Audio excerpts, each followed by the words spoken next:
Hola, muy buenas noches. Bienvenidos a esta que es la casa habitual del señor Luis Vareiro, que se encuentra tomándose unas vacaciones.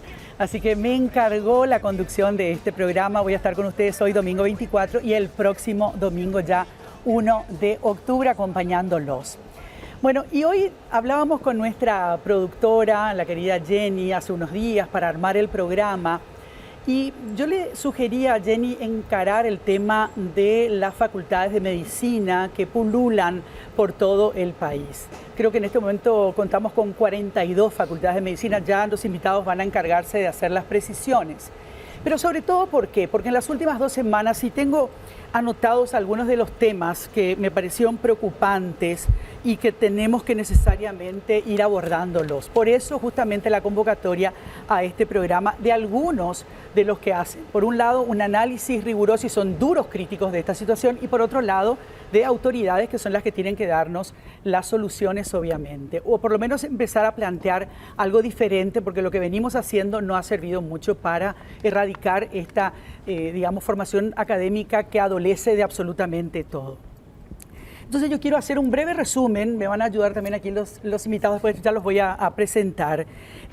Por ejemplo, comenzamos hace 2 semanas con lo de las doctoras Barbie. A raíz de eso, 3 clínicas que no estaban habilitadas fueron clausuradas en Ciudad del Este.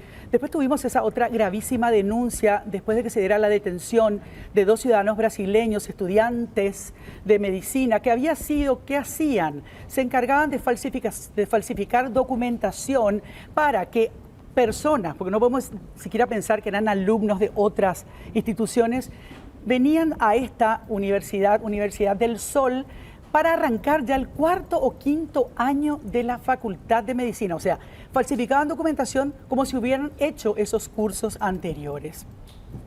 Después también el informe de la Contraloría General de la República le da un tirón de orejas al CONES porque habilita facultades de medicina que no tienen campos de práctica suficientes e idóneos. También me llamó la atención esa reunión que llevaron los del Círculo Paraguayo de Médicos, le pidieron una entrevista al cardenal Adalberto Martínez porque hablan de la corrupción en las facultades de medicina. Y de hecho ellos presentaron un informe que de 162 especialidades médicas, 91 están concentradas en la Universidad Católica, de las cuales solo 5 están actualizadas. O sea, esto en un rápido resumen, seguramente que acá el doctor Mengo Boxia va a tener algún ejemplito más que compartir con nosotros. Voy a presentar a nuestros invitados. Aquí a mi derecha está Federico Mora, viceministro de Educación Superior, representante también en el CONES. Así es. Porque mucha gente me va a decir, ¿por qué no hay gente del CONES? Federico es del CONES, el titular no podía venir, aclaro eso. A mi izquierda está la doctora Cristina Caballero, ella es titular de la Dirección Nacional Estratégica de Recursos Humanos en Salud. Hola, buenas Cristina. Noches. A su lado está el ministro, en este momento sustituto de la doctora María Teresa Barán, que se encuentra de viaje, el doctor José Ortellado. Bienvenido, José. Buenas noches. ¿Te dejé decir hola, Fede? ¿Qué parece tal? que no. Sí. Y al lado de Federico se encuentra el doctor Alfredo Mengo Boxia. Bueno, ya todos lo conocemos, hematólogo, analista político y duro crítico de esta situación que se viene dando desde hace ya, lamentablemente, muchos años. Es como que todo el tiempo se está hablando de esta situación. De hecho, este tema lo ha planteado Luis un montón de veces, tanto aquí como en la radio y en todos los espacios periodísticos, porque preocupa. Pero es como que parece que no le damos un corte definitivo a la cuestión. Y antes de dejarles hablar, porque les voy a dejar hablar, les prometo, yo quería contarles que justamente el 17 de septiembre pasado se recordó, a ver si tengo por acá, porque no sé si me voy a acordar del título completo, acá está, el Día Mundial para Prevenir y Reducir los Riesgos y Daños ocasionados por errores médicos. Esta es una fecha que ha instituido Naciones Unidas, la Organización Mundial de la Salud también, y miren lo que es el lema: alcemos la voz por la seguridad de los pacientes. Entonces, a raíz de este lema, yo dije, este es el tema que tenemos que tocar hoy.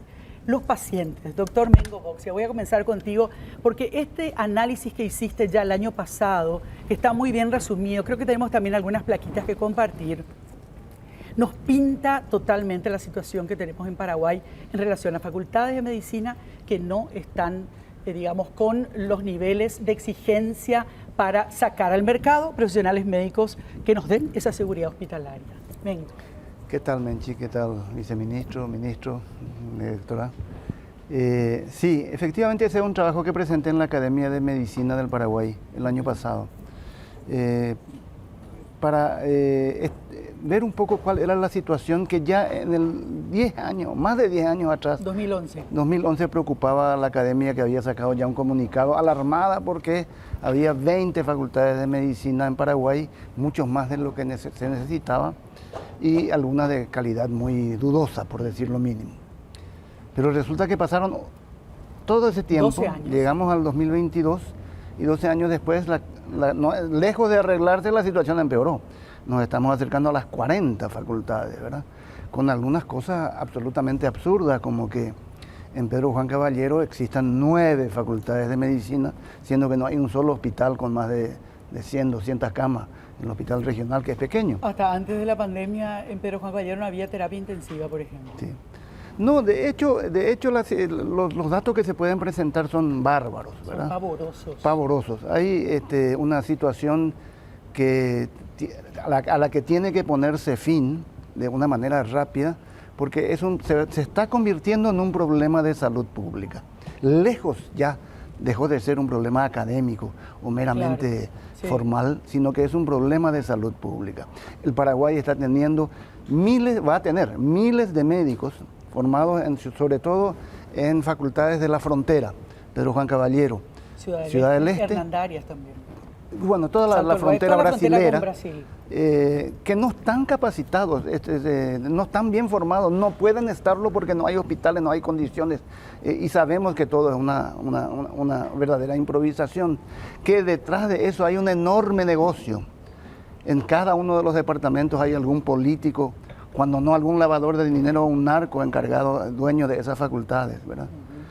Y además con este detalle que también vos ponés en ese análisis que haces, Mengo, que la mayoría de los estudiantes que están cursando la Facultad de Medicina, brasileños ellos, cuando van a hacer no sé si se dice reválida o revalida de los brasileros, que es un examen que se exige para poder ejercer la medicina en territorio brasileño, no pasan muy pocos, o sea, creo que es un 20% el que nada más o menos. En el último año, resulta que ese examen lo pusieron los brasileños para protegerse del aluvión de médicos recibidos en el extranjero, porque no solo son paraguayos, también vienen de Bolivia y de Argentina, pero en menor cantidad. Paraguay es el que ofrece las mejores condiciones para venir a estudiar esas propagandas que dicen more no Brasil y estudie no Paraguay, o estudie no Paraguay sin salir do Brasil, claro, en Foz de Iguazú, en Ponta Porá. Las clases se dan en portugués, en algunas aulas el 90% de los alumnos son brasileros. Entonces, para protegerse de ese aluvión, crean ese examen, un examen teórico y práctico a nivel nacional, que tiene el médico recibido en el extranjero tiene que demostrar que está en condiciones de hacerlo en el Brasil. En el último examen fueron rechazados el 86%. Sí, 86,5%. 86,5%. Entonces, esos chicos, les digo chicos porque son gente de recursos a veces escasos que vienen de estados del centro o del norte del Brasil, buscando cumplir el sueño de ser médicos realmente. A nosotros nos decían, no se preocupen si total no van a ejercer acá. Serán malos médicos, pero van a irse al Brasil. Le pusieron el examen de revalida y el único país donde pueden ejercer es el Paraguay. Acá. Entonces, de algún modo se insertan, y acá es donde empieza a ser un problema de salud pública, en el sistema de salud, tratan de buscar trabajo, algunos se casaron acá, tratan de sobrevivir, y bueno, y ahí los encontramos en los lugares más inesperados. O sea, por un lado es un gran problema de salud pública, ¿verdad? Porque estamos ofreciendo médicos que no están capacitados y obviamente está en duda la seguridad del paciente. Y por otro lado también es una frustración para toda esta gente, o sea, es una estafa para esta gente, porque decir, son de escasos recursos, Mengo, pero pagan unas cuotas carísimas en muchos casos, no sé si en todos, ¿verdad? Pero hay algunas facultades que tienen unas cuotas que son realmente importantes. Claro, acá, Menchi, hay que decirlo, ¿no? Hay que poner todo en una misma bolsa. Sí, ojo que hay muchas universidades privadas de buena calidad, etcétera. Estamos hablando de la mayoría. Exacto. Y cuando se habla de estafa hay que también poner por lo menos unas comillas allí, ¿verdad? Porque ninguno de ellos deja de saber. Deja de saber, claro. Sí, es cierto, es cierto. Me rectifico en eso. Federico, ¿cuándo se va a poder poner un punto final a esto que explica el doctor Mengo? O sea, llevamos 12 años hablando de esta preocupación, ¿verdad? Y todo lo contrario, o sea, tenemos instituciones que tendrían que hacer el control, digamos, para evitar que esto suceda, pero la realidad nos dice otra cosa. ¿Por qué? A ver, me gustaría tomar capítulos de la conversación. Por una parte, sí creo central que haya una mesa permanente con la capacidad de generar reglamentación donde salud, el MEC, el CONES y la ANEAES, que son las 4 instancias que tienen una voz porque tienen rectoría y establecen reglamentación y control de acreditación. Esa mesa formalizada con la fuerza que requiere no la tenemos todavía. Desde educación superior, yo he solicitado ya que se remitan invitaciones oficiales a estas 4 partes para formarla. ¿Sí? Punto 1, porque me parece muy interesante que salud pueda dar su punto de vista respecto a lo que CONES tiene reglamentado y respecto a lo que ANEAES tiene como criterios de evaluación y acreditación. Que salud también nos diga, ¿tenemos o no el número de espacios, que entiendo no solamente es cama es un criterio, para dar lugar a toda la demanda que existe? Y si salud dice que no, es un escenario. Si salud dice, sí, pero hay que distribuirlo de esta forma, es otro escenario. Y si salud dice, en realidad nos sirve y hasta inclusive fortalece el servicio, es otro escenario. Entonces yo creo que hay que salir un poco de la desinformación con los actores que tienen la titularidad. ¿Sí? Tema 1. Tema 2, sí hay un pedido al CONES sobre la situación de las especialidades médicas. La última sesión la tuvimos la semana pasada, reiteramos ese pedido, es decir, ¿cuál es el estatus hoy del listado de especialidades médicas? ¿Cuáles están en regla? ¿Cuáles están pendientes de una nueva actualización? Que es otra figura, que es diferente también a la acreditación como tal, y eso hay que tenerlo presente. Luego tenemos la situación de venta de títulos. Venta de títulos, lastimosamente, se da, y también hay que decirlo así tal cual, tiene ya hoy un camino para paliarlo y eliminarlo, que es el registro único del estudiante universitario, que incluimos en la simplificación de emisión y registro de títulos. Eso va a permitir la trazabilidad del estudiante y va a impedir que se generen certificados de estudios de escritorio. ¿Qué significa de escritorio? No lo cursé, lo creé en ese momento. Y el MEC nunca tenía registro con qué contrastarlo. Hoy lo va a tener.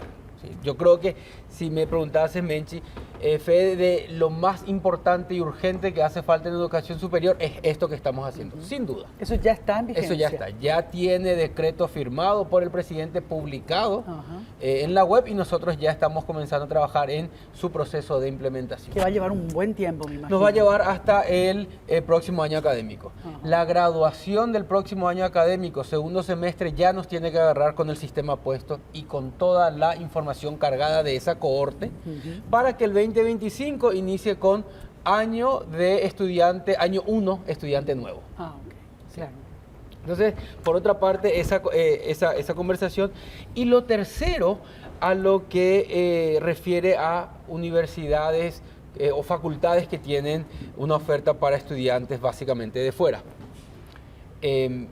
Estuve yo en conversación con los estudiantes. Yo les cuento y luego podemos hacer el juicio de que sí, que no. Le digo, bueno, cuando decidieron venir al Paraguay, ¿consideraron otras opciones? Sí. Consideramos en el Brasil, cuesta el doble. Paraguay es 50% más económico con todos los gastos de vida. Consideramos Bolivia, consideramos Argentina. Hay un grupo importante que está en Cuba, inclusive. Y ellos vienen al Paraguay porque tienen una experiencia de conocimiento de otra gente que ya estuvo por aquí y el proceso de alguna manera les sirve. Yo por eso les pregunto, le digo, señores, ustedes están gastando plata, tiempo, tiene un costo de oportunidad. ¿Esto les sirve? Y nos dice, sí, nos sirve. Y yo le digo, bueno, ¿y los resultados de este examen? Y me dice, si desagregamos los resultados del examen, van a ver que los paraguayos o los formados en el Paraguay son los que más aprueban. Sí. Comparando con otros países en número de estudiantes, porcentajes de aprobación. Entonces yo creo que esos elementos tienen que ser puestos para ver sobre eso qué genera de oportunidad para el país, qué genera de oportunidad para nutrir una oferta de preparación en salud, que al contrario nos permite atraer más tecnología, nos permite hacer más investigación, es decir, no verlo como esto tenemos que eliminarlo, al contrario. Hoy en el mundo lo más importante es quién capta para formar a quién. Entonces yo creo que tenemos que darle un giro a cómo estamos mirando el escenario y decir qué reglamentación, con qué controles, porque podemos ser un nicho importante. Dejamos ahí, después voy a pedirles a cada uno su opinión. Ministro, Federico hablaba en primer lugar de armar esta mesa donde se sienten todos los que son parte, digamos, de esta situación, el Ministerio de Salud, por supuesto. ¿Qué le responde a esta propuesta? Ya, totalmente de acuerdo. Buenas noches, Menchi, a todas de la mesa. Bueno, totalmente de acuerdo de que es un problema de políticas públicas. Después, las políticas de salud pública también es un problema. Nosotros lo recibimos, pero de verdad es esta reunión o esta convocatoria interinstitucional es muy importante. A partir de ahí cada uno tiene sus funciones, qué es lo que se quiere hacer y cuál es nuestro norte, porque no podemos ser unos académicos mediocres de lo que se está formando, capaz. Y ahí sí el problema de salud pública, porque estamos recibiendo producto de, entre comillas, de universidades, ¿verdad?, con un nivel académico de competencias en la que salud pública inicia de vuelta a una universidad. Así de crudo es, ¿verdad? Entonces es un punto en que hay que revisar gran parte de lo que es la malla curricular de todas las universidades de medicina. Y ese es un punto importante porque el profesor Alfredo Boxia, ¿dónde se formó? En la Universidad Los Nacional profesores nuestros, ¿dónde se formaron? En la Universidad Nacional de Y muchos transgresores pasaron, pero trajimos que nos fuimos del exterior a traer informaciones. Ahora el conocimiento y la información lo tenemos acá. No era necesario irte 5 años a Japón, afuera. Ahora depende de uno. Pero también ese depende de uno, depende también quién lo forma y quién lo controla. Sí, básicamente yo creo que el problema radica en eso, en la falta de control, ¿verdad? Yo hasta hoy, cuando venía para acá pensando en cómo plantear el tema, decía, bueno, a lo mejor tenemos que hacer una revalida también en Paraguay, ¿verdad? Como una manera de filtrar a los profesionales que no están capacitados. Doctora, ¿cree que eso podría ser también una posibilidad? Claro que sí. Buenas noches a toda la teleaudiencia también. Sí, es una posibilidad. Y yo quisiera contestar al viceministro, ¿verdad?, sobre lo de la mesa técnica, tocar un poquito lo de campo de práctica y ahí finalizar con el examen, si me permitís. Existe, desde el 2020 el Ministerio de Salud Pública y Bienestar Social ha trabajado arduamente para fortalecer y construir toda la estructura de gobernanza, fortalecer la rectoría en el ámbito de los recursos humanos en salud. Se conformó un Comité Nacional para la Implementación de la Política de Recursos Humanos en Salud, de la que el MED forma parte también, así como la ANEAES, el CONES, IPS, clínicas, la Comisión de Salud de Senado, la Comisión de Salud de Diputados. No me quiero olvidar de ninguna, ¿verdad?, pero son como 20, ¿verdad? Era lo que era Hacienda antes, la Secretaría de la Función Pública, la Secretaría Técnica de Planificación también. Ya tuvimos 3 reuniones que se realizaron desde que se conformó ese comité y en el marco de ese comité, que tiene múltiples funciones, se validó un plan de implementación para la Política Nacional de Recursos Humanos en Salud del Paraguay, que tiene un tiempo hasta el 2030. Tiene resultados intermedios al 2025. Hay una ruta a seguir en ese camino. Eso tomó un año, porque se hizo de manera participativa e intersectorial y se buscó justamente que los diferentes actores definan sus roles en la implementación de esta política. Se formaron mesas técnicas. Como primer producto tuvimos la validación de ese plan de implementación, también la elaboración del Plan Nacional de Formación y Capacitación de los Recursos Humanos en Salud, y tuvimos también el catálogo de profesiones en salud, porque teníamos un montón de profesiones. O sea, las universidades en su autonomía le ponen diferentes denominaciones a una misma profesión. Así que nosotros queríamos hacer un diagnóstico, que nos preguntaban cuántos médicos tenían, cuántos especialistas, y teníamos múltiples denominacionnes. Entonces teníamos que arreglar el problema de base. Exacto. Tenemos entonces un catálogo de profesiones y de tecnicaturas, que es importante que el sector salud mire, ¿verdad? Porque a veces se habilitan tecnicaturas y profesiones que no están en el catálogo, ¿verdad? Y lo mismo construimos, y esto sí nos tomó 2 años, y acá los que son médicos verán, nos reunimos con más de 56 sociedades científicas de medicina. Tenemos ahora recientemente aprobado por resolución el catálogo de especialidades médicas, porque los médicos no solo querían unificar la denominación, por ejemplo, anestesia, anestesia reanimación o dolor, tiene que tener una única denominación para que nosotros podamos tener una base de datos potable. Ellos querían categorizar. La diversidad. Claro, ellos querían definir, porque justamente la Ley de Educación Superior pone una carga horaria muy baja para las especialidades, y eso no es pertinente para la carrera de medicina. Entonces, en este catálogo se buscó definir también que, por ejemplo, ¿qué tiene que estudiar un médico para ser un especialista en una especialidad troncal, o para después hacer una especialidad derivada, para después hacer una especialidad de área de capacitación específica? Entonces se definió en un glosario todo eso. Pero nosotros lo que hacemos es sugerir que el ente rector utilice eso para la habilitación, porque salud no tiene injerencia para la habilitación de esos programas, ¿verdad? Y eso es lo que a mí me parece un disparate total, discúlpenme que les diga, ¿verdad? Pero me parece que la institución encargada de hacer eso es justamente el Ministerio de Salud. Porque hoy te está diciendo el ministro que llegan algunos pseudomédicos y tienen que empezar de cero, o sea, tienen que volver a enseñarles para poder habilitarlos para que puedan ejercer la medicina en algún centro de salud, hospital o donde sea, ¿verdad? Ahí sobre el punto, Menchi, siguiendo lo que indica la doctora, hay una resolución 190 que generó o genera mucha polémica en el mundo de las universidades. Lo saca el CONES, donde tiene como propósito delimitar todo el proceso de prácticas, pero tiene ese sentido donde indica más el CONES que salud.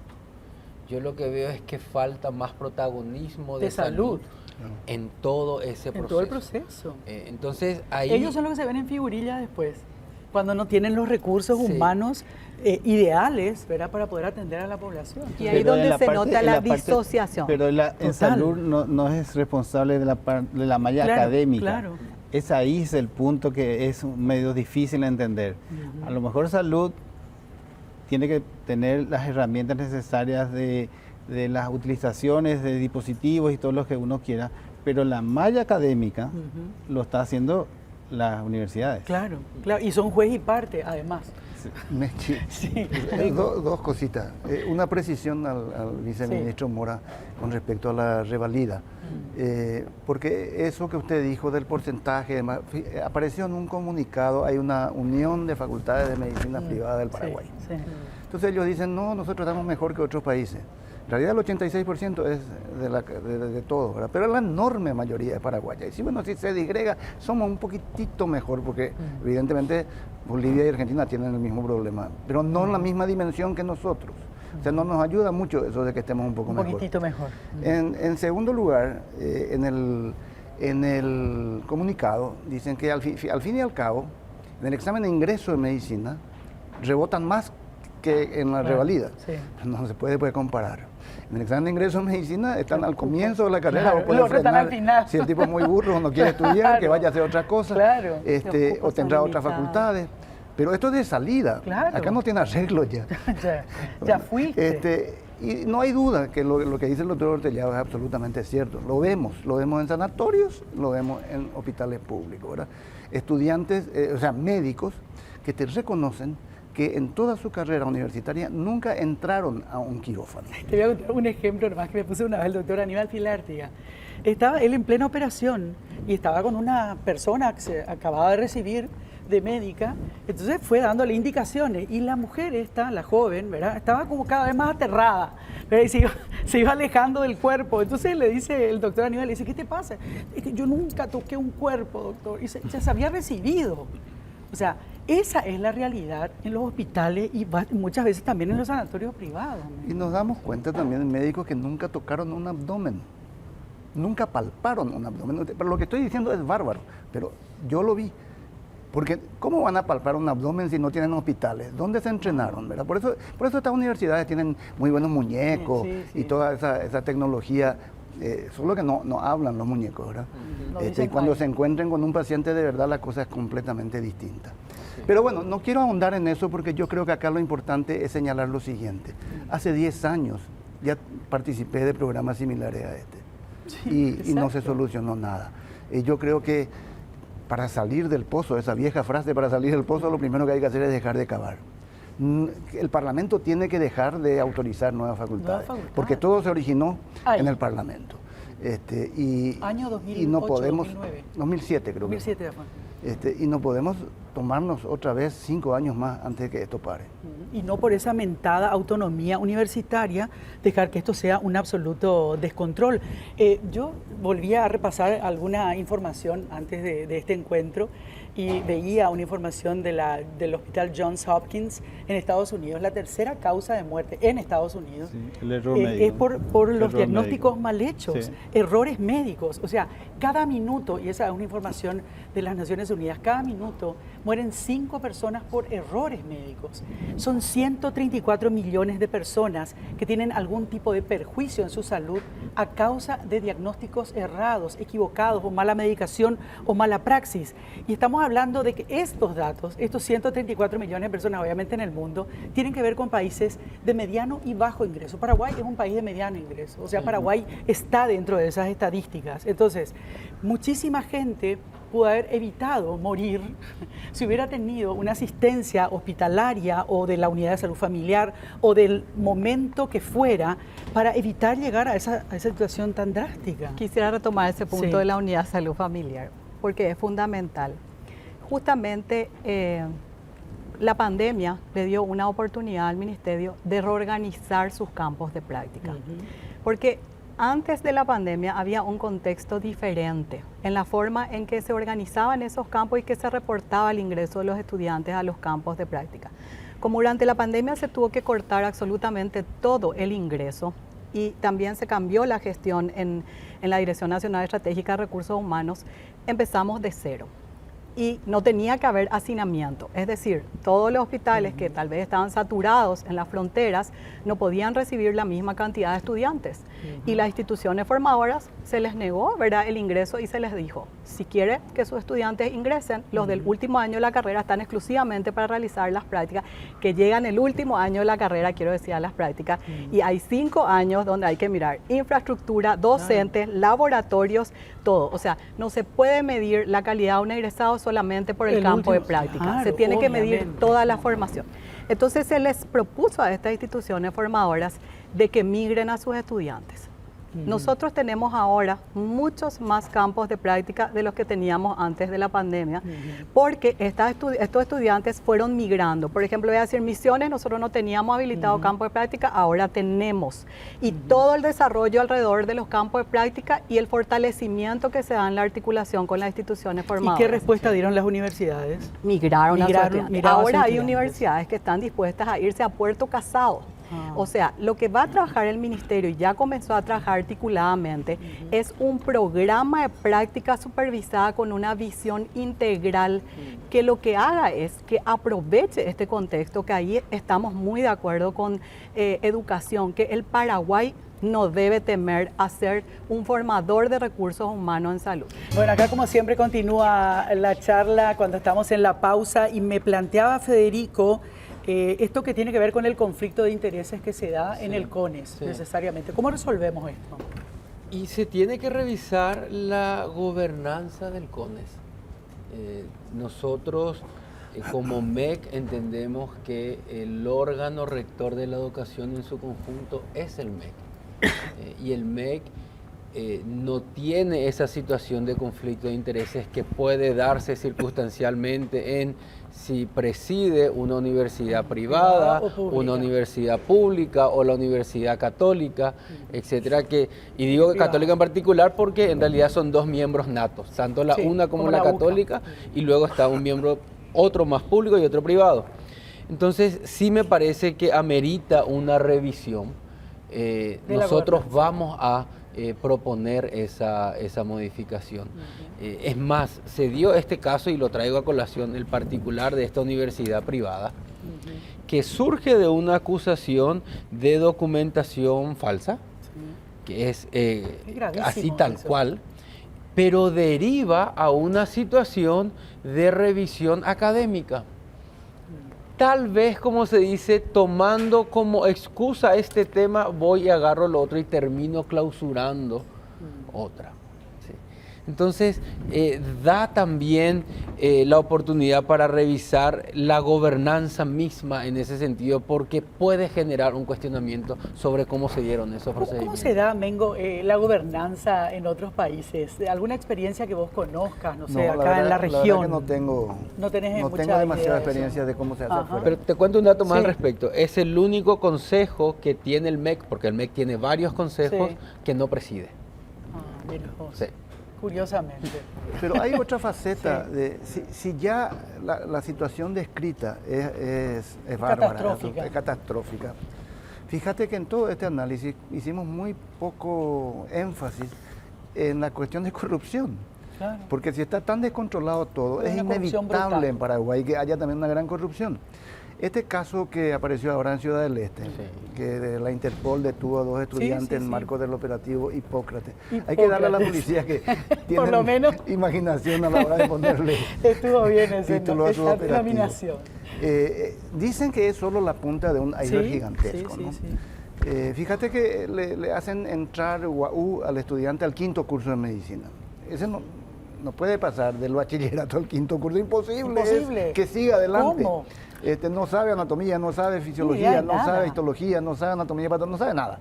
Entonces, obviamente, ese es un paso bola también, porque vas a conseguir el título en esa facultad donde metieron. Obviamente. Pero eso en la primera clase se va a demostrar que el tipo no sabe nada. Eso se soluciona con instrumentos. Con el claro. Por eso hablamos del registro único como un paso. Es lo que hay que hacer. Urgente.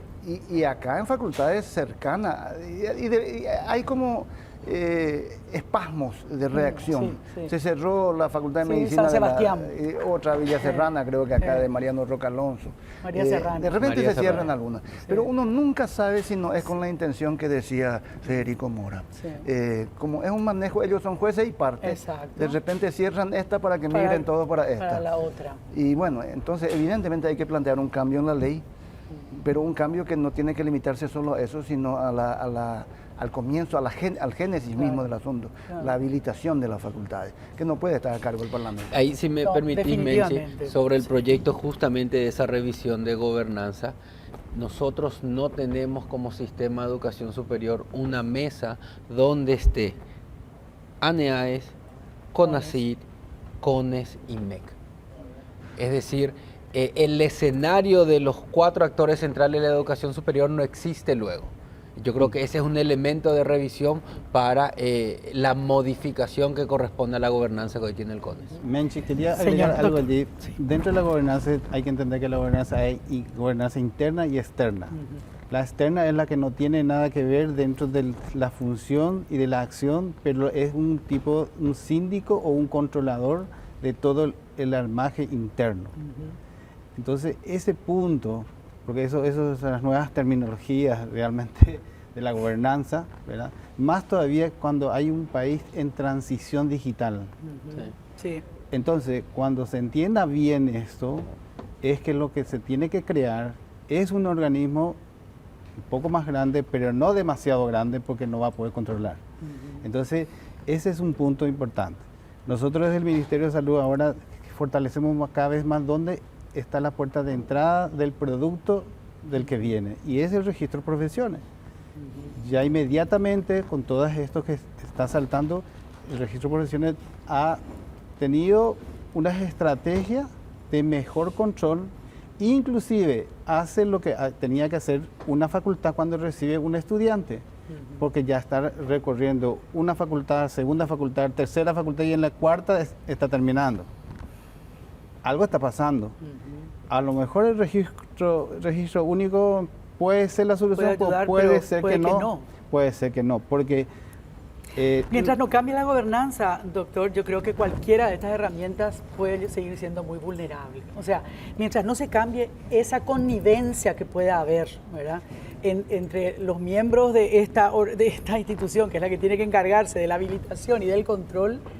Y la regulación también, claro. ¿sí? Porque nosotros podemos trabajar muchísimo en nuestros campos de práctica, en una mejor distribución mayor, pero si no hay un límite en la cantidad de estudiantes, ni aunque no se abran más, doctor, si las que están no tienen un límite en los estudiantes que pueden inscribir o que puedan migrar estudiantes de sedes no acreditadas a sedes acreditadas para acceder al título y después al examen de la CONAREN, esto no va a resultar. Entonces, Salud está reorganizando sus campos de práctica de manera articulada, intersectorial, le da muchísimo valor a que el estudiante conozca el primer nivel de atención, porque así como dijiste, es ahí donde la mayor parte de los problemas deberían resolverse o providenciarse.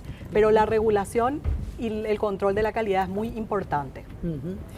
Bueno, hay mucho por hacer, y ojalá, como dice el doctor Mengo, no nos volvamos a encontrar otra vez dentro. A lo mejor yo ya estoy muy vieja para estar acá, pero no sé, en 10 años más, y seguir hablando de esto con un tendal de víctimas, porque, o sea, yo no quiero dejar de pensar en eso. A veces me da la impresión de que se prioriza mucho al estudiante, que me parece muy loable que alguien quiera seguir la carrera de medicina, pero, digamos, en su afán de recibirse de médico, está pisoteando todo lo básico que tiene que atravesar un estudiante, nada más y nada menos que de ciencias médicas, ¿verdad? Y no olvidamos de ese ciudadano muchas veces que ya está de hecho en una situación de mucha vulnerabilidad, también víctima de la poca educación muchas veces, de la pobreza extrema, y tiene que recurrir a eso que tiene más a mano, y eso que tiene más a mano es de baja calidad muchísimas veces, ¿verdad? Entonces, me parece que tenemos que centrar nuestra atención, volviendo a esto que yo decía al comienzo, este lema, ¿verdad? Alcemos la voz por la seguridad de los pacientes. Ese tiene que ser nuestro principal objetivo y nuestra mayor obsesión, doctor, ¿verdad? Porque si no, estamos hablando de una cuestión que me parece que se queda nomás ahí otra vez en ciertos estratos de la sociedad y no baja a tierra, no se conecta con la gente que más necesita, ¿verdad? Ayer nomás veíamos, hace unos días veíamos el caso de una mujer que no había tenido un solo control prenatal, ya tenía como 5 hijos, nunca había tenido un control prenatal, o sea, evidentemente una mujer además víctima de violencia, porque su primer hijo lo tuvo a los 11 años, o sea, estamos hablando de reiterados abusos, incluso abusos que se puedan haber dado en el ámbito de la familia, sin documentación, sin escolarización, o sea, realmente vivimos situaciones muy, muy complicadas, en donde es importante trabajar todos para que nos sigan faltando esas cuestiones que son básicas, ¿verdad? O sea, si no podemos atender a una mujer en su proceso de embarazo, si no podemos garantizarle un parto seguro, en condiciones, y bueno, estamos hablando de cuestiones muy geniales, pero después nos bajamos a la práctica, ¿verdad? A la realidad de la gente. Realmente en lo que es salud, nuestro objetivo y nuestro producto es la salud del paciente, del vecino, de la ciudadanía. Eso es nuestro foco, ese es nuestro objetivo principal de sostener la salud.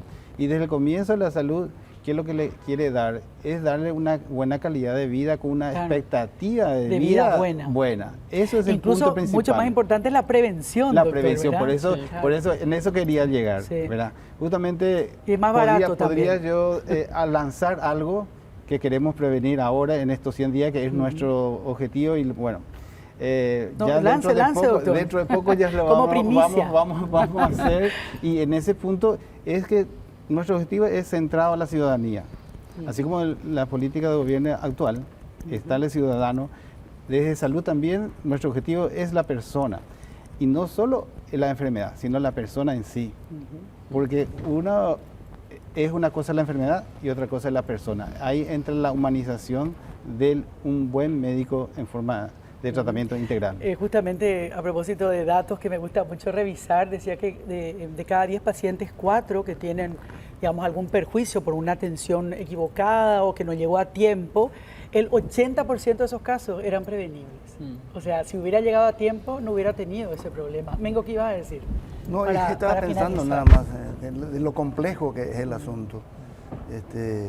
Me pongo en el lugar de tus otros 3 invitados y sé que va a ser una cárcel, pero hay algo que yo espero que hago votos, porque en cada uno de los ámbitos que les toca, tengan el atrevimiento de crear una disrupción de esta inercia que se viene llevando hace más de 10 años. No podemos hacer lo mismo para obtener resultados diferentes, como dice esa frase que creo que es muy importante. Hay que atreverse a romper un esquema que es corrupto, que es peligroso, que es ineficiente y que además el menos importante de toda la menos importante de todas las consecuencias nos avergüenza académicamente ante el mundo. Sobre todo Pero qué importantes serían estudiantes de último año de la carrera de medicina y de otras áreas de ciencia de la salud, bien formados, doctor, con calidad, serían los excelentes promotores de salud en el primer nivel de atención y en todos los niveles de atención trabajar la promoción y la prevención. En este momento creo que estamos desaprovechando la presencia de estos estudiantes en nuestros servicios y ese trabajo articulado se tiene que dar. La próxima semana vamos a tener las visitas de referentes de Chile, Brasil, Argentina y Bolivia para hacer un intercambio de experiencias de cómo ellos realizan sus pasantías. Queremos hacer eso, doctor, justamente lo que usted dice, animarnos porque la migración, la movilidad de los estudiantes para formarse en ciencia de la salud es un problema, no sé si es un problema, pero es un tema a nivel regional. Y nosotros tenemos que prepararnos con nuestra legislación, regulación y fortalecernos.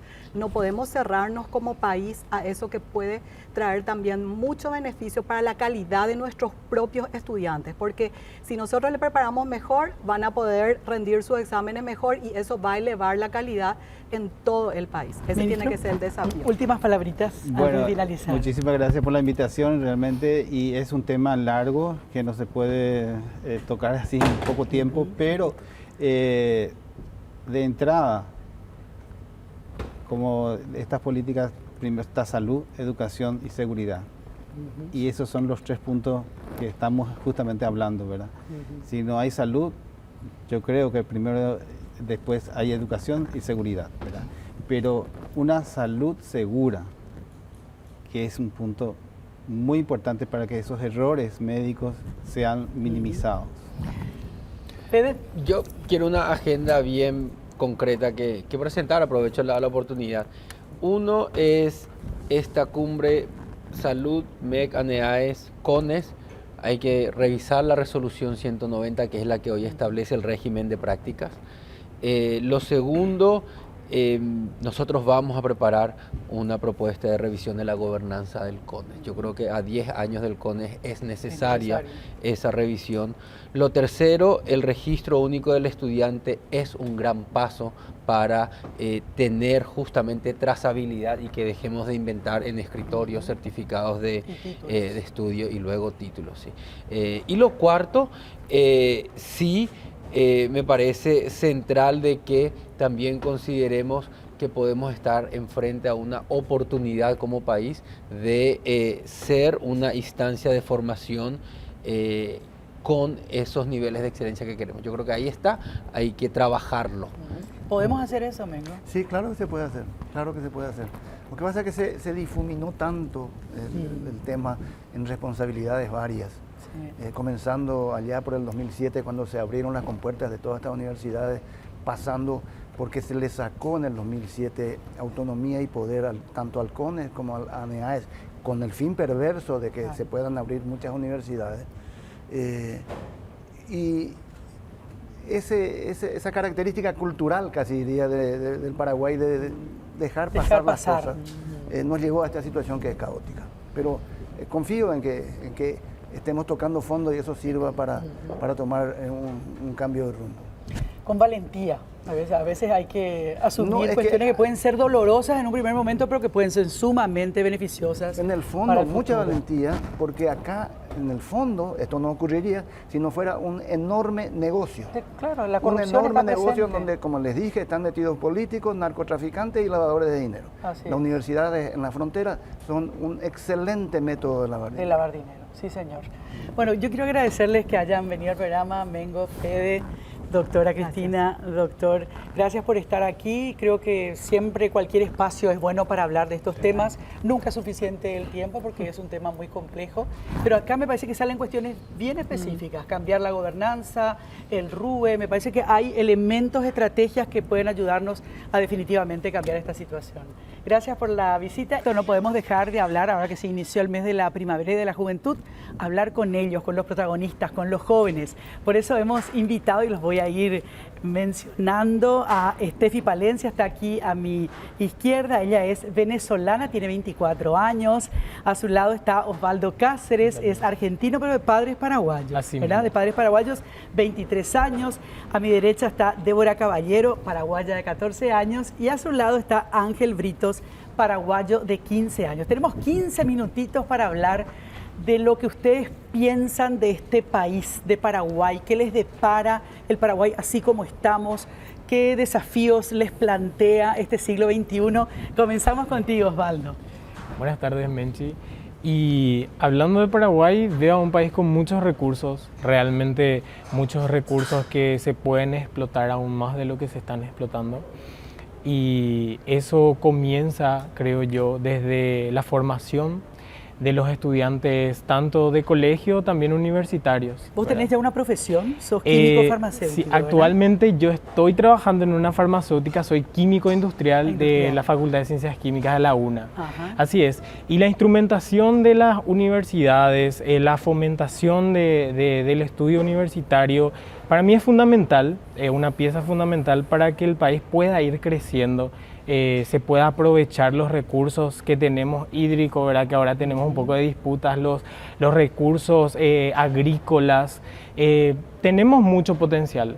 Ahora que asumió nuestro nuevo presidente, súper capacitado y preparado, con un gabinete ejecutivo. ¿Tenés muchas expectativas en el nuevo gobierno entonces? Muchísimas expectativas con nuestro presidente actual, así mismo. Vamos a darle la palabra a Steffi. ¿Qué te trajo al Paraguay?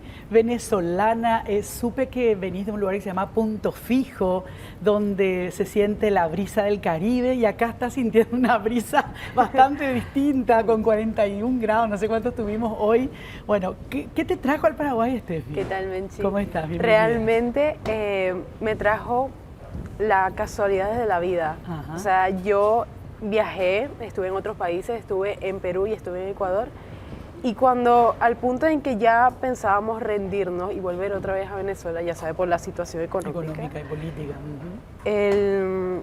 Teníamos un primo acá y él nos invitó, y todo Paraguay, o sea, nos recibió de tal manera que ya llevamos 5 años acá. Mirá vos, pero no viniste sola, viniste con algún familiar. Vine con mi mamá y Ajá. ya después fuimos llegando mis hermanos, mis papás, o sea, mi papá y mis primos, tíos Ajá. y así. Y hemos estado acá ya 5 años. ¿Y ya va a ser el lugar, por lo menos por donde piensan vivir un buen tiempo más? ¿O Sí, ya radicarse? Sí, realmente. O sea, para mí ya Paraguay es como un segundo hogar. Ajá. O sea, ya lo siento parte de mí. Yo creo que todavía tengo mi acento venezolano, ¿verdad? Pero a veces mezclo un poquito. ¿Y el guaraní qué tal? Mm. No tanto, pero alguna que Complicado. otra palabra seguro. Sí, ahí vamos. Realmente Ajá. puedo entender algunas cositas de por ahí. Ajá. Y en la parte estudiantil, o sea, universitaria, me ha ido bastante bien. Ahora, Comunicación audiovisual, ¿verdad? Comunicación audiovisual, Ajá. exactamente. Y ahora estoy haciendo mis pasantías. Ya estoy a punto de culminar en la Universidad Autónoma de Asunción. Bueno, fantástico. Vamos a conocer un poquito más ahora de Débora Caballero. Tiene 14 años nada más. Me dice, estoy afónica porque estuvo, por supuesto, celebrando la llegada de la primavera, el mes de la juventud. Hice mucho grito, Débora. Sí, ¿qué tal? Bienvenida. Y estoy un poco afónica, así que disculpen por eso. La verdad que, así, dando una opinión sobre el Paraguay, sobre este gobierno nuevo que tenemos, tengo también expectativas, como dijo el compañero, pero lo que quiero pedir es más concentración en la parte de la educación, porque la educación es la principal fuente para una sociedad. Si uno no tiene educación, uno no progresa.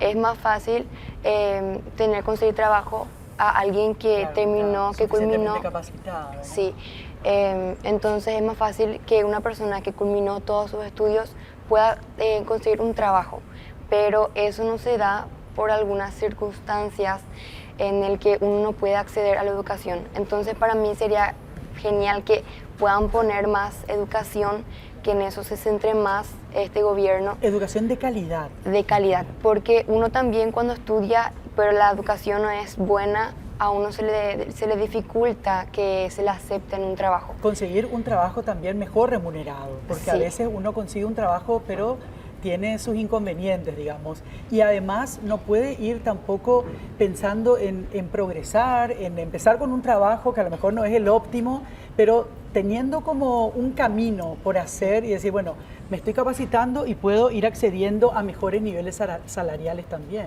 Ángel, en tu caso, tenés 15 años. 15 años. Sos parte del FENAES, ¿verdad? De FENAES, la Ajá. Federación Nacional de Estudiantes Secundarios. Sí. Y bueno, vemos a una juventud desmotivada, una juventud sin motivación, sin esperanzas. ¿Por qué crees que se da esto, Ángel? Bueno, por la calidad de vida que nos ha dado el gobierno durante estos años, es pésima. Hoy un estudiante se levanta a las 5 de la mañana, se va colgado en el colectivo, no le respetan la ley de boleto estudiantil, se va en el colegio y se le cae el techo encima, no tiene alimentación escolar, no tiene ningún derecho asegurado. Se dice que la juventud, nosotros somos el futuro, pero ¿cómo vamos a ser el futuro si ni siquiera pueden garantizarnos el presente? Entonces, de FENAES siempre nuestra lucha ha sido la inversión en la educación, que se garantice los derechos y bueno, esperemos que en este gobierno nosotros estemos mejor y no ellos. Bueno, realmente me parece muy importante lo que dice Ángel, porque más allá de las expectativas que pueda generar un gobierno, hay que partir de realidades, ¿verdad? Claro. Entonces, cuando Ángel dice, un estudiante que tiene que levantarse a las 5 de la mañana, obviamente eso ya está deteriorando la calidad de tu sueño, de tu descanso, ¿verdad?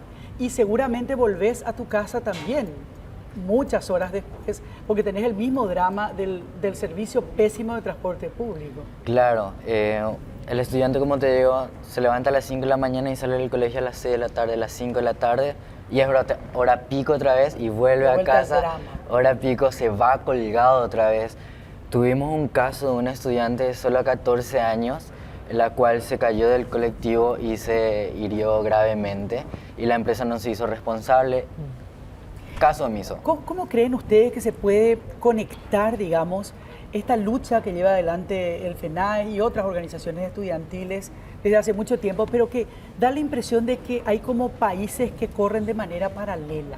O sea, ¿en qué sentido digo? Que estudiantes que puedan estar en mejores condiciones, ¿verdad? Tanto académicas como en cuanto a calidad de vida, es como que no se conectaran con estas realidades. O sea, yo siento que de repente están como en compartimentos estancos, Ángel, ¿verdad? Esa es la sensación que me da, y yo digo, si fuera un solo grupo de estudiantes, ¿verdad?, que al unísono reclamaran, independientemente de que vos estés en el grupo donde estás pasando la mejor, ¿verdad? Yo siempre digo, uno no puede ser indiferente a una situación por más que uno no sea parte de esa situación. Te voy a decir una frase. Sí. A mí no me falta nada, pero estoy luchando por los que a algunos les falta todo, a sí mismo.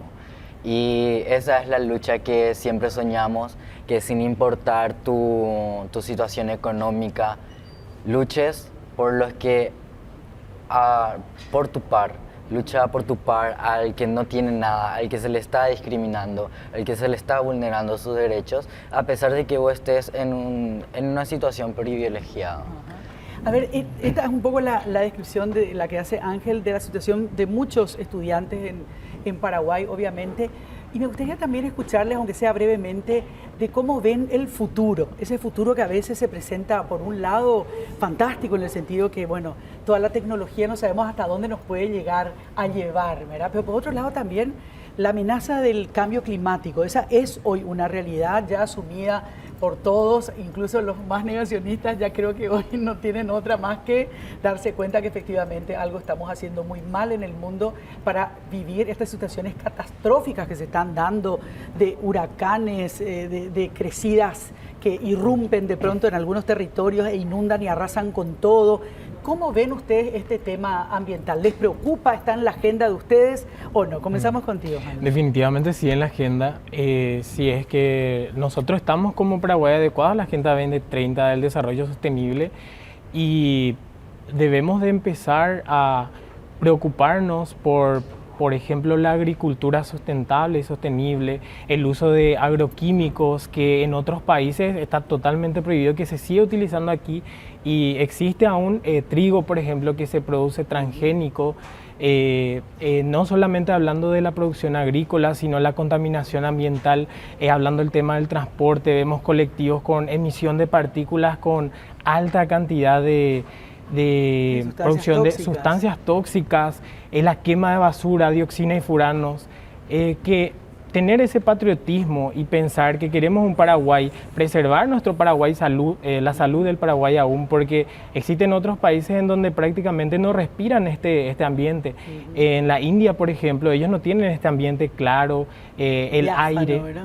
Claro, entonces pensar un poquito, porque si seguimos como estamos con la contaminación tanto de las industrias, la contaminación de los medios de transporte, la agricultura inconsciente, no preservamos nuestros recursos ambientales, no vamos a llegar a un 2030 que nos proponemos, ¿verdad? Y Steffi, para vos, ¿el tema es importante? Sí, realmente, o sea, hablando de parte de mi experiencia, que estuve en Perú, el clima ya era diferente. Acá hay unos cambios muy drásticos que a mí, por ejemplo, me afectan a nivel de salud. Claro. Y eso ya impiden hacer ciertas actividades que yo sé, a muchas personas les está pasando lo mismo. O sea, un día hace frío y el otro calor y eso no es normal, claro. Realmente. Sí. En el caso de Perú, también había un mal ambiente, en el sentido de que espero no llegue acá a pasar. Ustedes tocaban así los árboles y tenía ceniza. O sea, a ese nivel se llega a la contaminación. Sí. El tema de la violencia es un tema que preocupa, Ángel. La violencia en la institución. De género, violencia entre jóvenes, jóvenes que resuelven con la ira algún problema. ¿Cómo evalúan ustedes esta sociedad violenta? Porque obviamente ustedes están recibiendo un mal ejemplo también. Y bueno, el tema de la violencia dentro de la institución educativa es un tema que siempre existió, pero en estos últimos tiempos se ha visibilizado más y va muy de la mano con la salud mental y cómo el chico está en su casa. ¿Por qué? Analizamos el por qué el chico se comporta de tal manera, por qué el chico reaccionó o por qué el chico, o qué le hizo llevar a hacer esa acción. Entonces vemos qué está pasando en la casa, cómo los padres le tratan, en qué calidad está en su hogar. Y bueno, analizamos mucho de la mano de la vivienda, del hogar. Claro. Y esas condiciones paupérrimas de las que vos hablabas también, Ángel, o sea, ¿cómo llegan esos padres, si es que hay padres, a la casa, ¿verdad? Y no alcanza la plata, no se puede llegar a fin de mes, hay demasiadas necesidades, o sea, la calidad de vida de la gente puede estar deteriorada. La calidad de vida en general de nuestra ciudadanía es pésima. Y bueno, en estas condiciones nada se puede garantizar, pero vemos al joven como el culpable, como el que siempre se le apunta al joven cuando no vemos el problema de raíz a sí mismo. Débora, en tu caso, ¿el tema de la violencia te preocupa? Y la verdad que sí, porque hay veces que el niño llega a un punto que en la escuela explota por no sabemos qué razones en la casa y todos dicen, no, él se porta así, él es así, pero no vemos, como dijo el compañero, no vemos el problema desde raíz, entonces solo le apuntamos al niño diciendo que él es un mal educado, que se comporta así de esta manera, que dice esto, entonces tenemos que enfocarnos más de raíz y tratar de resolver primero lo que pasa en la casa y después culparle al niño de algo o después tratar algo con el niño. obviamente cuando mejoren esas condiciones de vida de toda la ciudadanía, de todas las familias y haya más fuentes de trabajo también, que hagan que mejore el ingreso familiar. También por ahí se pueden ir descomprimiendo algunos problemas, pero definitivamente tenemos que poner foco en un tema que también surgió aquí, que tiene que ver con la salud mental, Ángel, que creo que tocaste. Claro. Ya no nos da el tiempo para hablarlo, pero es fundamental, es básico, y sobre todo la prevención para evitar llegar a situaciones ya límites extremas que después terminan en situaciones de muchísima violencia. Bueno, yo sé que ustedes, a pesar de toda esta problemática que surge acá, tienen muchas ganas de seguir adelante, de seguir empujando este país que nos necesita, a las personas que no son paraguayas de nacimiento, pero que son, por supuesto, muy tenidas en cuenta. Yo soy partidaria de la multiculturalidad, me parece que enriquece eso enormemente, la diversidad por sobre todo, así que les agradezco muchísimo, Ángel, Débora, Steph y Osvaldo, que hayan estado aquí con nosotros. Un placer tenerlos y escuchar sus voces, que es lo más importante, que se sigan escuchando sus voces y que estos reclamos que hacen estos chicos hoy aquí en este programa también tengan algunas respuestas. Gracias y nos estaremos encontrando en algún otro momento. Según datos de la encuesta permanente de hogares del año 2022, en Paraguay viven 746.835 mujeres de 15 a 29 años de edad y 133.640 hombres en la misma franja. Del total de esta población, un 13.2% no estudia ni trabaja, el 16.8% estudia y trabaja, el 22.8% solo estudia, mientras que la mayoría, el 47.1%, solo trabaja. Del total de la población de 15 a 29 años de edad, alrededor de 6 de cada 10 jóvenes realizan actividades económicas, es decir, están clasificados dentro de la población ocupada. Un equipo periodístico de Políticamente Incorrecto visitó un colegio de Asunción para escuchar a los jóvenes en su día y conocer sus percepciones y deseos. Los estudiantes respondieron cómo ven actualmente a nuestro país. Veo que tiene algunos problemas, como sería la corrupción, también Hay mucho lavado de dinero y la seguridad estamos mal, ya que todos los días vemos que estamos expuestos a peligros continuos. Hay muchos asaltos, muchos asesinatos y realmente estamos en una situación mala. El Paraguay tiene dos problemas, el de los ciudadanos y las autoridades. De los ciudadanos porque buscan el camino fácil para salir, qué sé yo, tener plata en el momento, buscar una salida rápida de ciertos problemas, y otro de las autoridades, entre otras cosas. No puede ser que un país tan lindo tenga que estar soportando que gente muera por no tener medicamentos.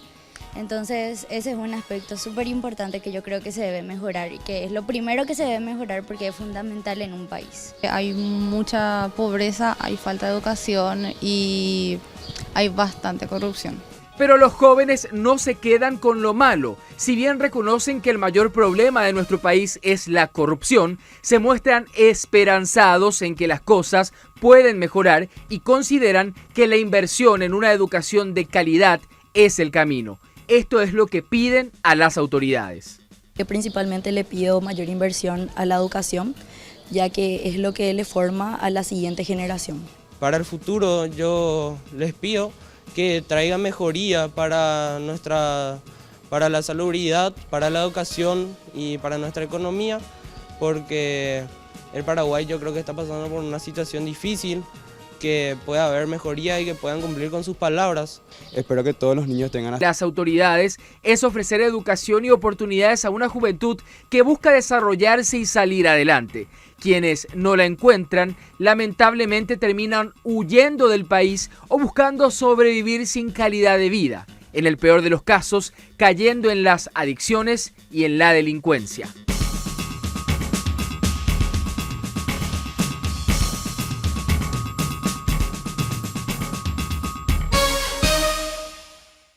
Nyambo yo para, nyambo yehe a, nyanembora hu.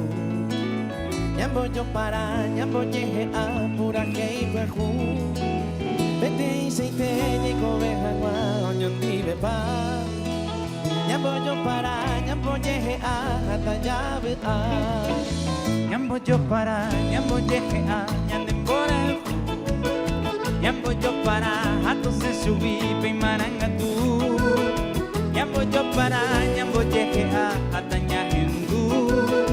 Opa interupi hata intepeku sapukai panu. Hajabe ante que con angaña de jamás yo para viose. Estaba epona hajabe ante que con angaña de jamás yo para viose. Estaba epona. Hey ya.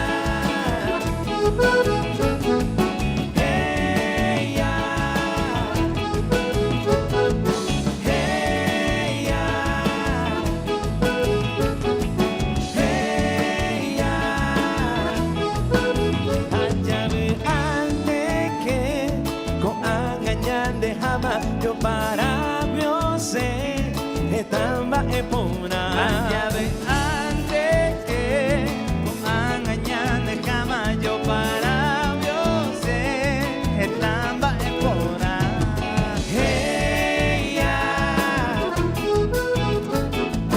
hey ya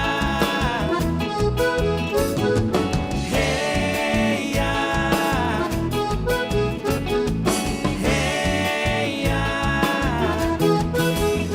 Yo para, nyambo jeje a nyanembora el ju. Nyambo yo para, nyambo jeje a pura que iba ju. Nyambo yo para, nyambo jeje a nyanembora el ju.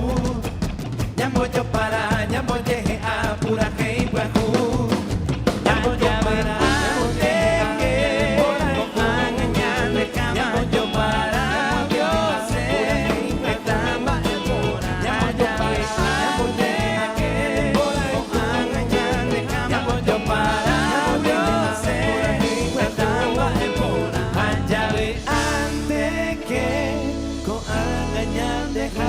yo para mi ser etapa epona.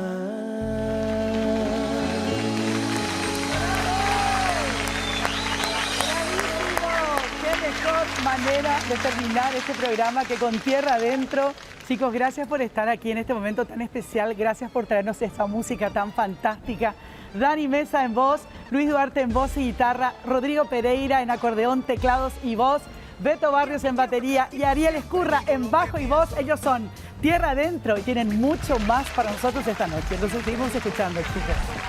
Muchas gracias, Menchi. Realmente un placer. Con mucho cariño esta canción para todos ustedes, en honor a ese espíritu de gratitud, con esto que dice así.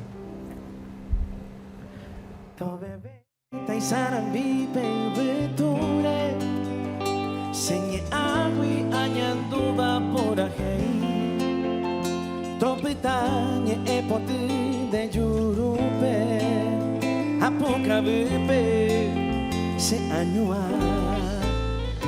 De hipotnaro yerurente De Isagina Paraguay De Cuquela Emiliano Ta Ipuquela Yambay Yamino ñondive Quiero que jabe Torebe a peñaje sabe coe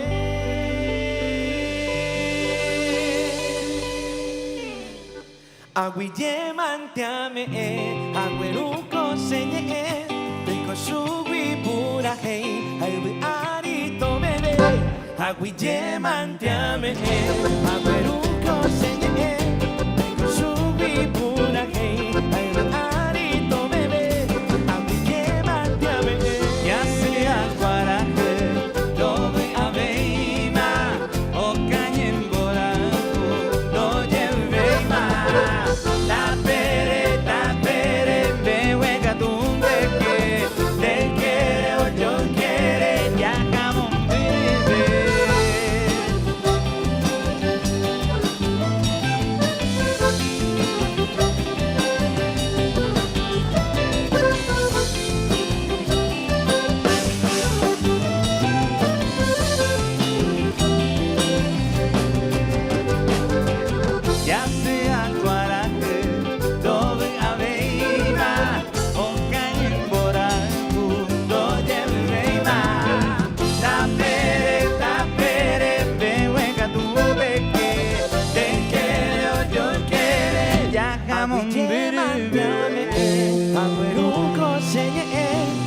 Subi pura hey, albi arito bebé, albi yeman tiame, abuelo senye, subi pura hey, albi arito bebé, albi yeman tiame, abuelo senye, subi pura hey, albi arito bebé, albi yeman tiame, abuelo senye, subi pura hey.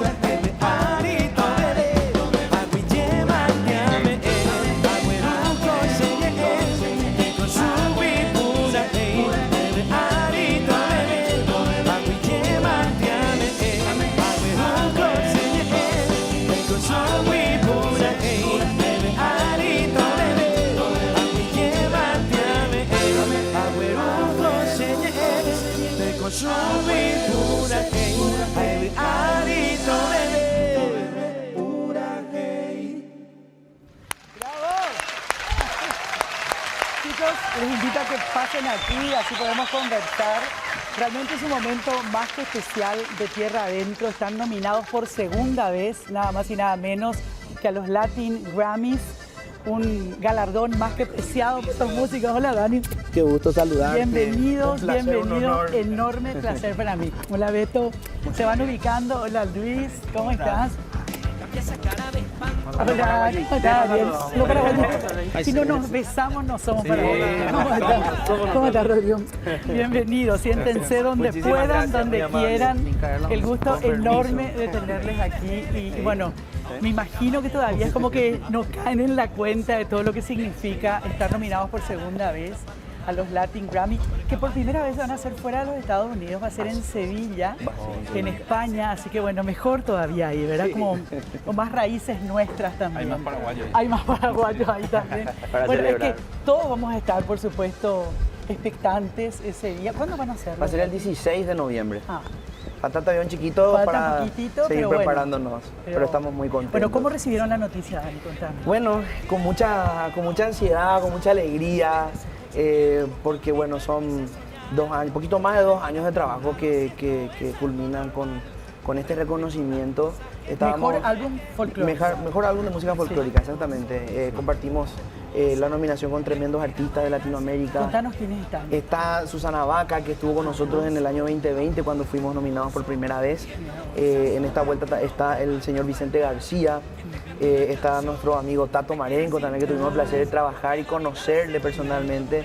Justamente aquella vez también que fuimos para la premiación y tuvimos un encuentro allí y le conocimos a Tato, que hoy está nominado también a esta misma categoría, ¿verdad? Y otros músicos más que son referentes de Latinoamérica, y para nosotros es realmente un orgullo ser parte de esa terna de nominados. Y más que todo, es un reconocimiento al idioma guaraní.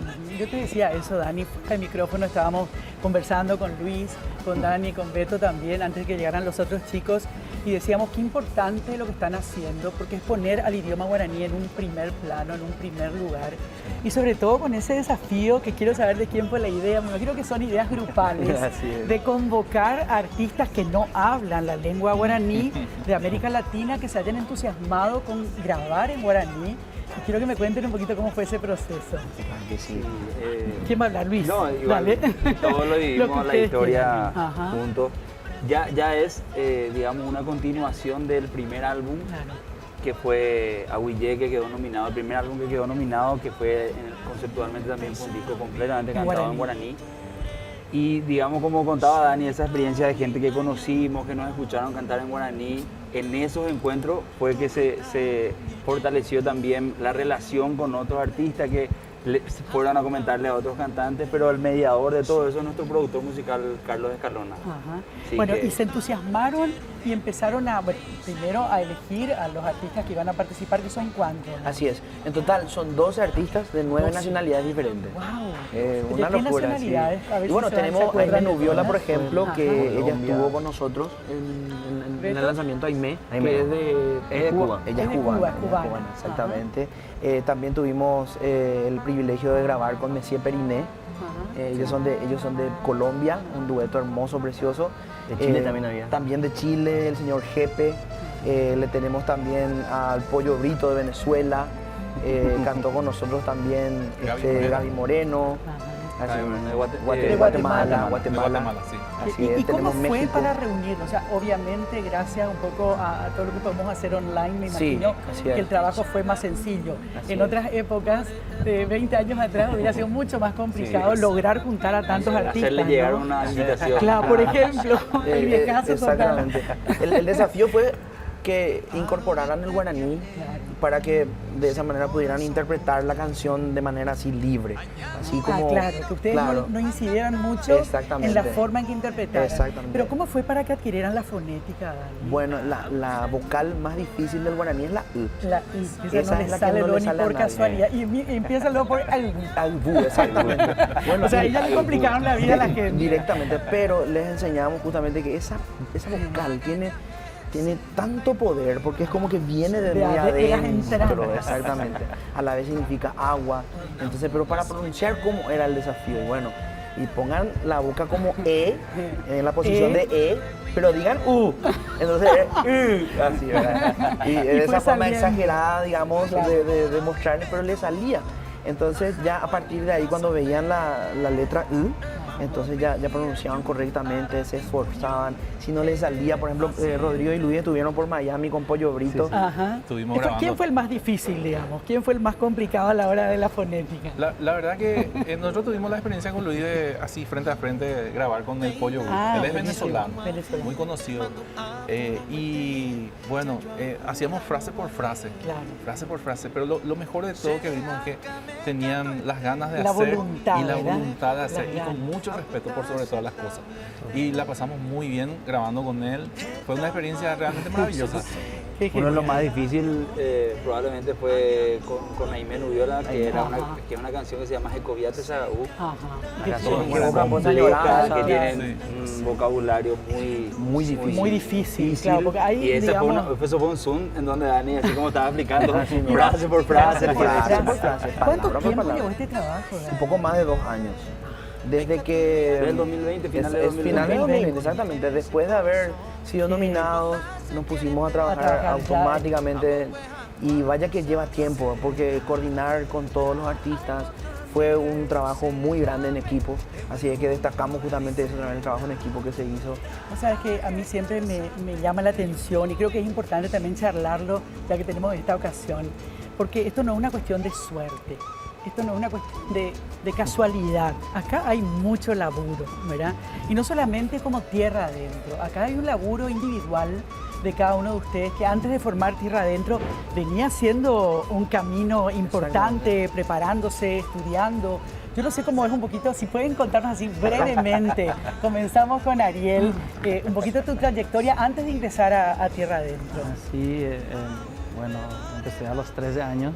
A tocar y bueno, profesionalmente a los 15 y pasé por muchos grupos y hasta que un día le conocí a Rodrigo. Ajá, a través de Rodrigo se dio la conexión. Ahí fue la primera conexión. Ajá. Viajé también por Europa un tiempo. Sí, y bueno, a la vuelta de ahí él me propuso formar parte. Y tenía un viaje pendiente otra vez, pero no me fui, entonces me arriesgué y me quedé, en realidad. Intuiste que había algo mejor, quedándote y formando parte de Tierra Adentro. Qué bueno. Beto, ¿y en tu caso? En mi caso también, casualmente a los 13 también empecé. ¿También?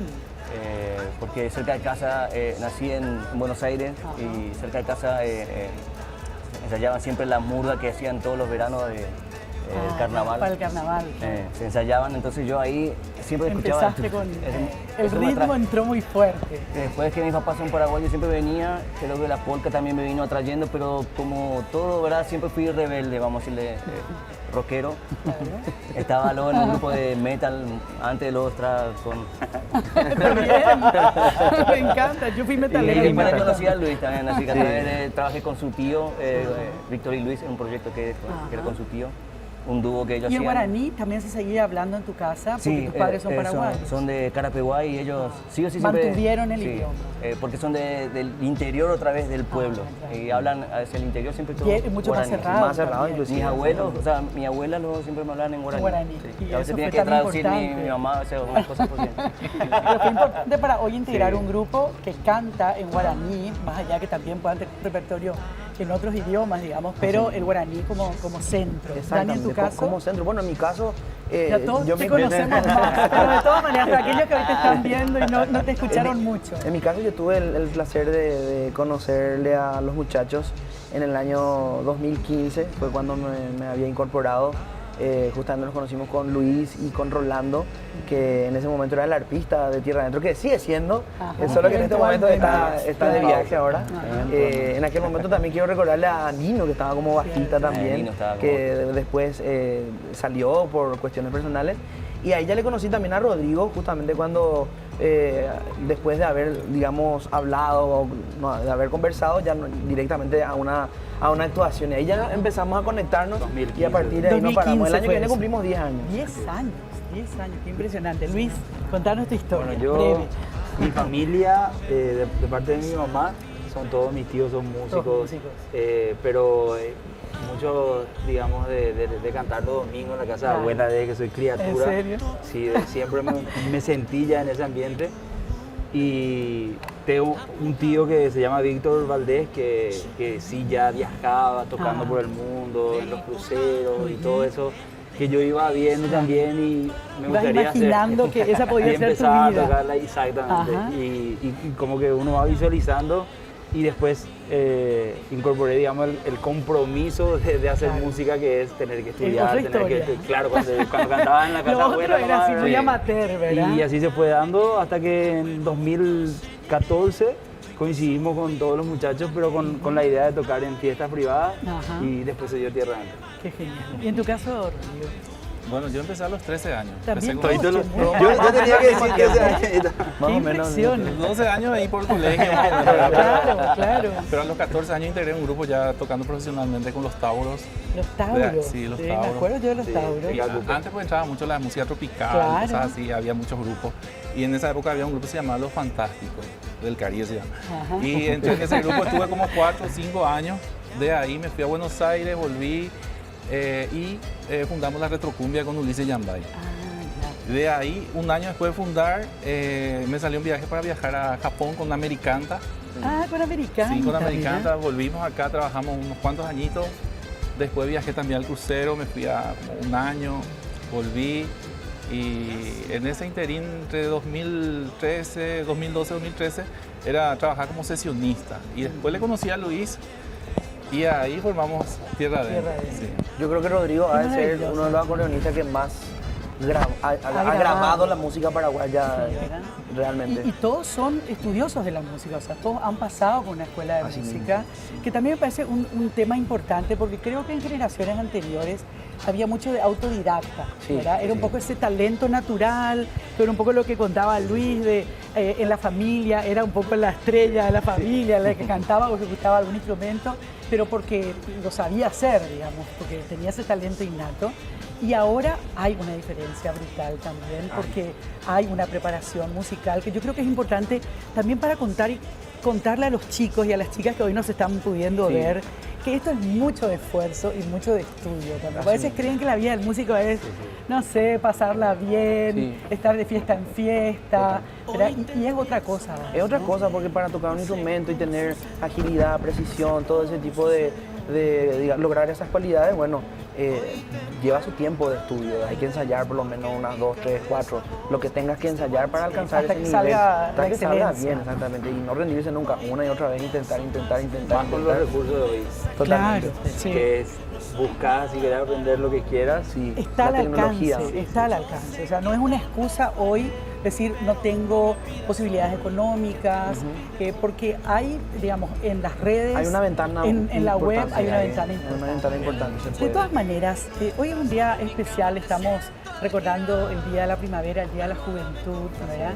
Y yo creo que también, yo nunca fui muy partidaria de esa famosa frase, si querés podés, porque creo que hay condiciones realmente muy penosas de mucha gente, de muchos jóvenes y niños, sobre todo en Paraguay, que hace que difícilmente puedan, de motu propio, digamos, sin un respaldo de instituciones también salir adelante, ¿verdad? Entonces, yo creo en el esfuerzo, obviamente que creo en el esfuerzo de cada uno, creo en que cada uno puede tener un sueño y perseguirlo, esa es otra historia, pero creo que también es importante ver por dónde, ustedes que son ya músicos consagrados, que tienen éxitos, que tienen actuaciones, no sé si todos los días, pero prácticamente todos los días, ¿qué le pedirían a los gobernantes del país pensando en esas nuevas generaciones? ¿Qué le pedirían? A ver si comenzamos contigo. Dale, sí.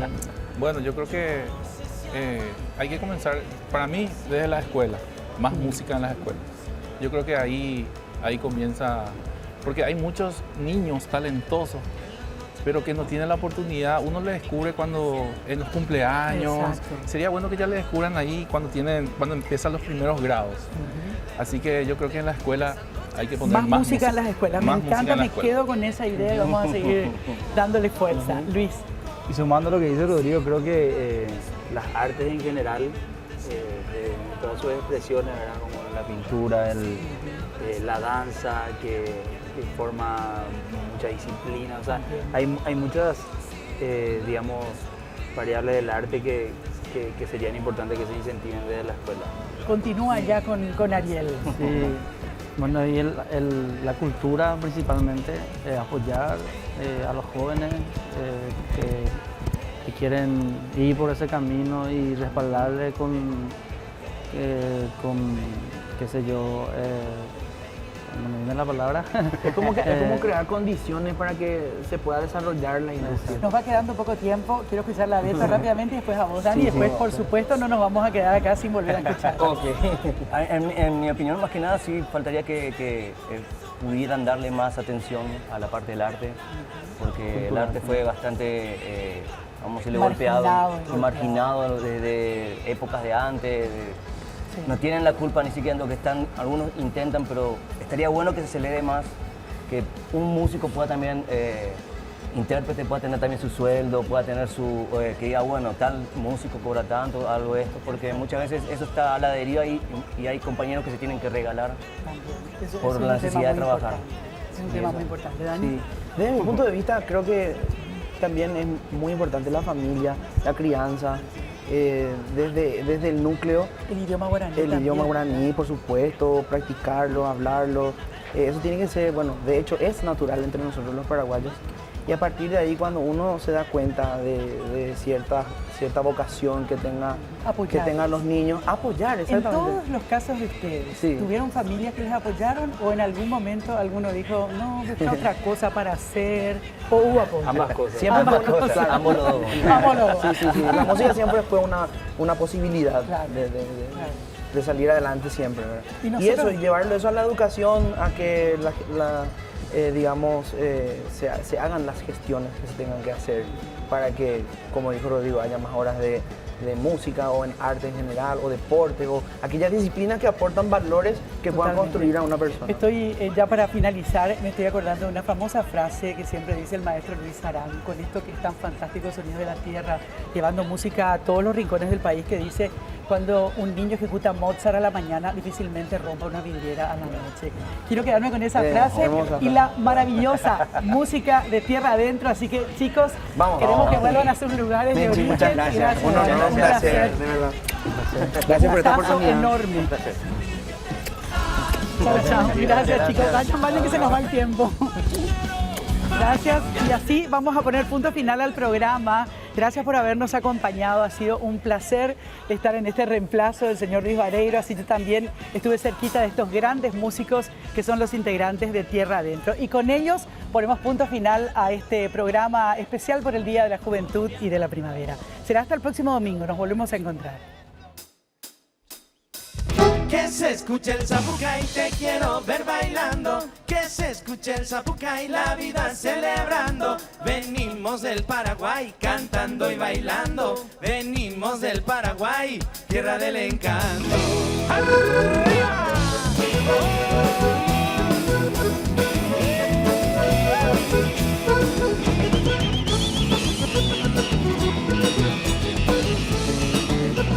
Los paisajes de mi pueblo, la las andanzas de mi abuelo, las costumbres de este suelo suenan en una canción. Una fiesta paraguaya donde una polca no falla. Quédate, no te vayas, que ahora empieza la función. Que se escuche el zapucay, te quiero ver bailando. Que se escuche el zapucay, la vida celebrando. Venimos del Paraguay cantando y bailando. Venimos del Paraguay, tierra del encanto.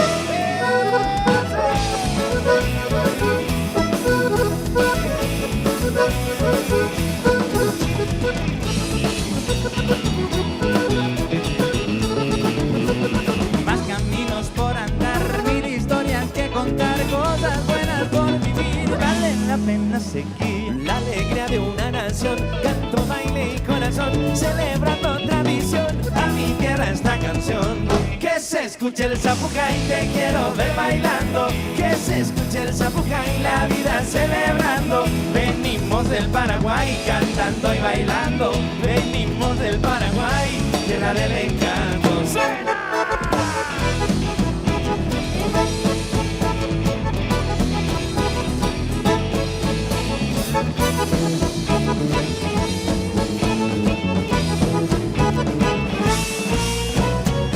Que se escuche el zapucay, te quiero ver bailando. Que se escuche el zapucay, la vida celebrando. Venimos del Paraguay cantando y bailando. Venimos del Paraguay, tierra del encanto. Que se escuche el zapucay, te quiero ver bailando. Que se escuche el zapucay, la vida celebrando. Venimos del Paraguay cantando y bailando. Venimos del Paraguay, tierra del encanto. Venimos del Paraguay cantando y bailando. Venimos del Paraguay, tierra de mi encanto, tierra de mi encanto.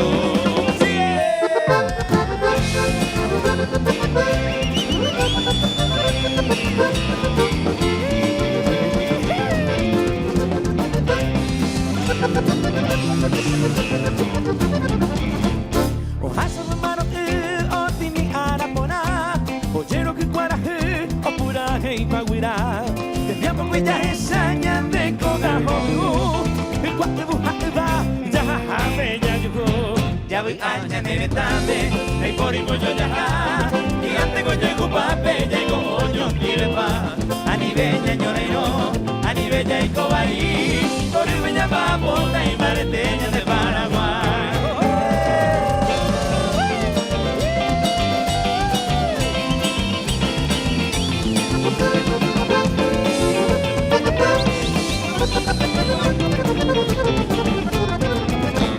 Guarac mi villane, Francia lo pero maré.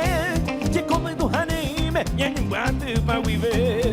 Dejando que se está y vos te vende a sabe.